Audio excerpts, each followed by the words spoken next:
Right. It is a horrible idea that there is somebody who owns us, who makes us, who supervises us, waking and sleeping, who knows our thoughts, who can convict us of thought crime, who can do thought crime, just for what we think.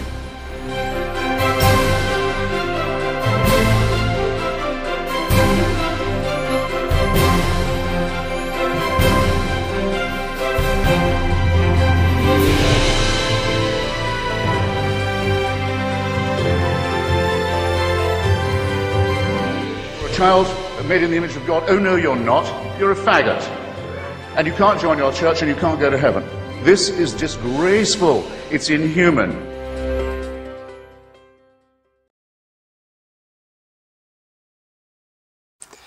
Okay, on the list of reasons for thinking that Jesus does not exist. Okay, there's the lost book of Peter, the lost gospel of Peter, as some of you might already know, and dog.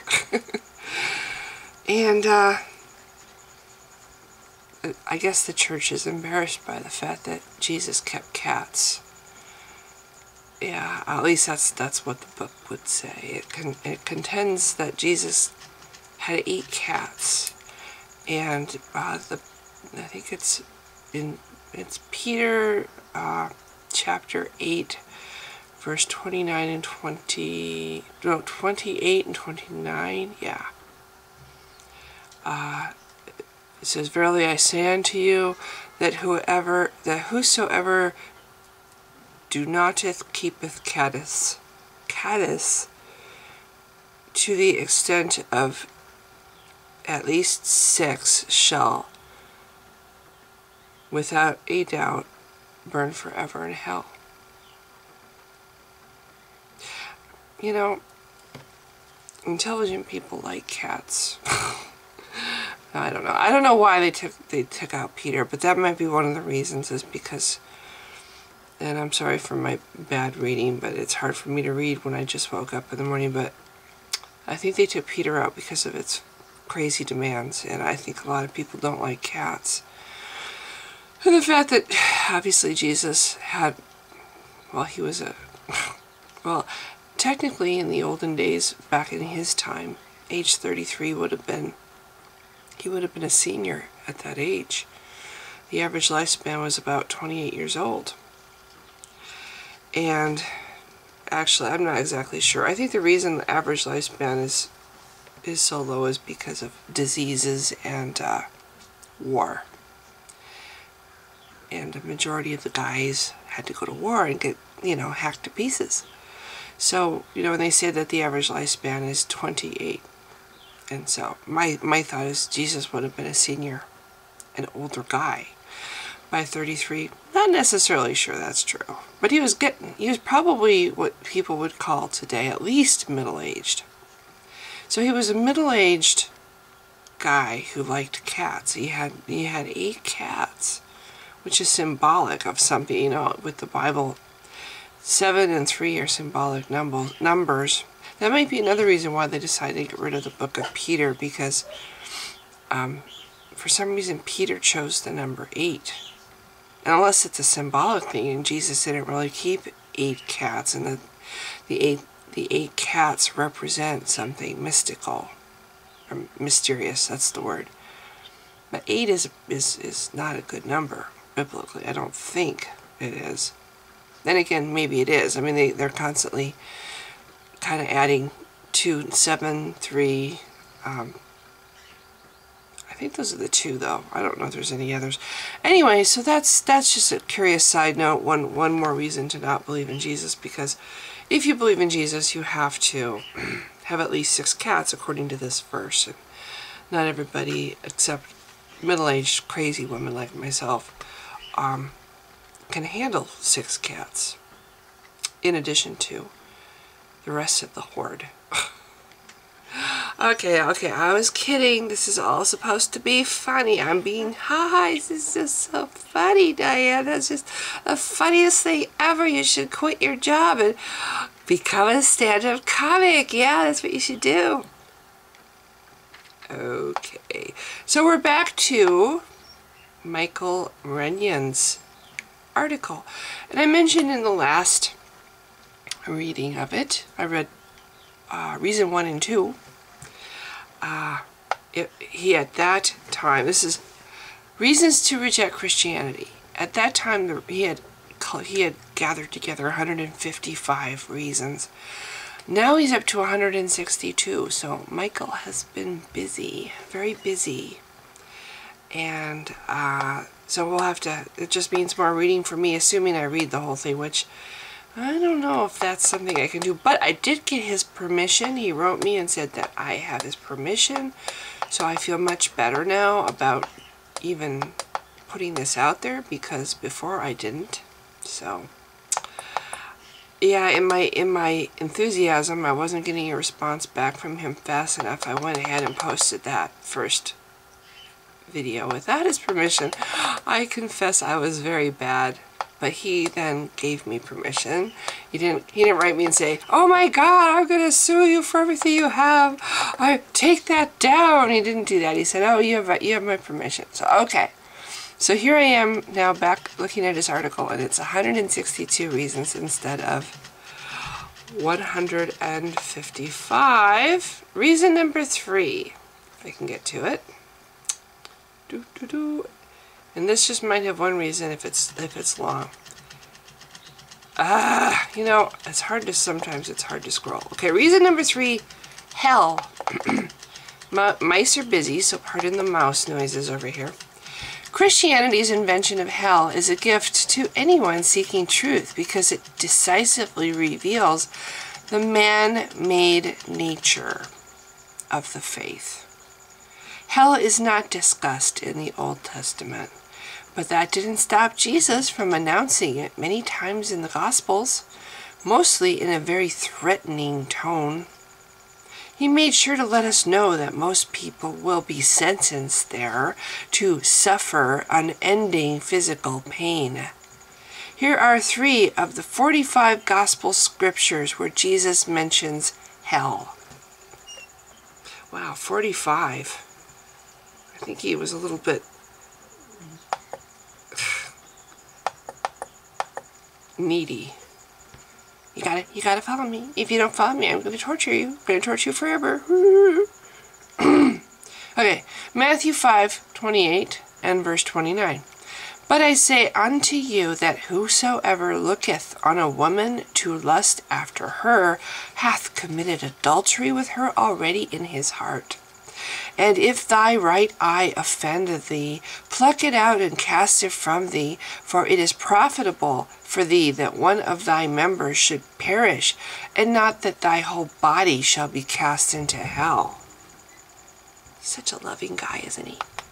So sweet and loving and gentle. Matthew 13:41 and 42. The Son of Man will send forth his angels, and they will gather out of his kingdom all stumbling blocks, and those who commit lawlessness, and will throw them into the furnace of fire, in that place where there will be weeping and gnashing of teeth. Ever try to gnash your teeth? It's pretty hard. Anyway, okay. Mark 9:45 and 46. And if thy foot, he's really into having bodily parts chopped off. And if thy foot offend thee, cut it off. It is better for thee to enter halt into life than have 2 feet to be cast into hell, into the fire that never shall be quenched, where their worm dieth not, and the fire is not quenched. I think when he refers to worm, he's talking about a dragon. Where their dragon dieth not, and the fire is not quenched. Wonder if he means Satan. That's what I would think that's symbolic of. So, nice guy. Real nice guy. Yep. A belief in hell is unavoidable, if one is to believe in Jesus, although many Christians do try to do that. If hell doesn't exist, then why would God have allowed it to be so prominently addressed in the Bible? This point cannot be overstated. If God is, as most Christians claim, an all-knowing, all-seeing, and all-powerful, then he would not have allowed a concept so ultimate and absolute as hell to be documented in the most important scriptures of the faith, the Gospels, if it was not a factual place of post-life punishment. This elicits an unsettling comparison. Hitler dispatched Jews to the concentration camps and gas chambers for no reason other than their ethnic identity. This was a temporal punishment. It sometimes lasted only a few days. God, on the other hand, is prepared to send good, well-accomplished, and generous people to a place of everlasting punishment and torture for the crime of not believing in something for which no credible evidence exists. The God of the Bible is, in effect, worse than Hitler. This brings up another interesting point. Christians claim that the Bible is the backbone of the United States Constitution. The 8th Amendment to the Constitution states that cruel and unusual punishment shall not be inflicted. It should be obvious that placing a person in hell is both cruel and unusual. Consequently, Christianity violates the United States Constitution. Any person possessing critical thinking skills can understand that a magnificently powerful God would have no incentive, interest, or even the slightest inclination to inflict pain and suffering on dead people. Hell makes no sense, and it represents an ill-fated and entirely avoidable error in the foundation of Christianity. Yeah, but how gleefully the Christians will do this and say, "Ooh, I can't wait to see you roasting in hell forever." And they're the good people. Yeah, they're the followers of Jesus, and they are his examples on earth. Yeah, they're the good, kind, merciful people. The ones that say that to atheists. "I can't wait to see you suffer." Oh, you'll be sorry.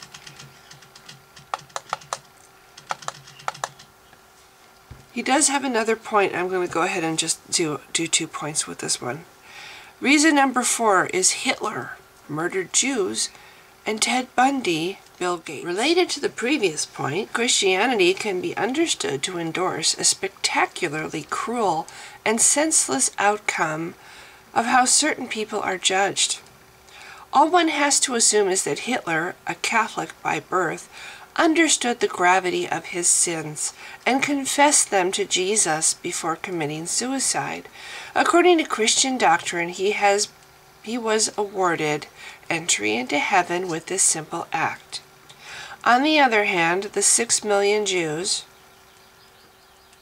I assume if there's 8 zeros, that's 6 million.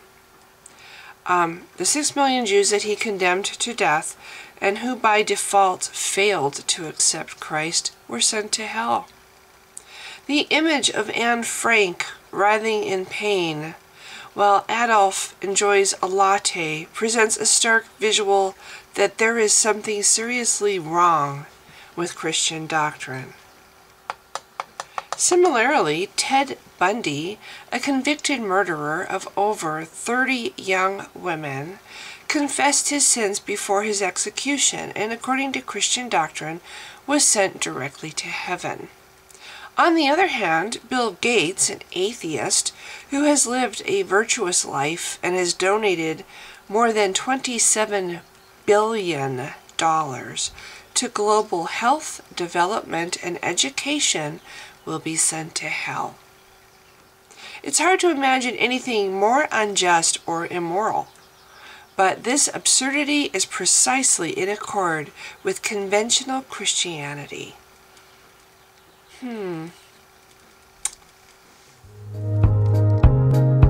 I am absolutely convinced that the main source of hatred in the world is religion.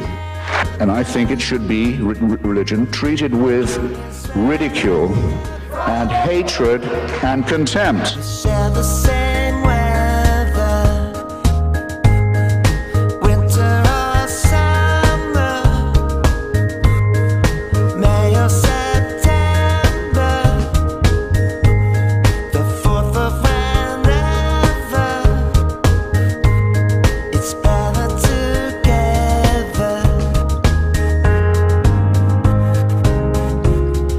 Let's get together. Home is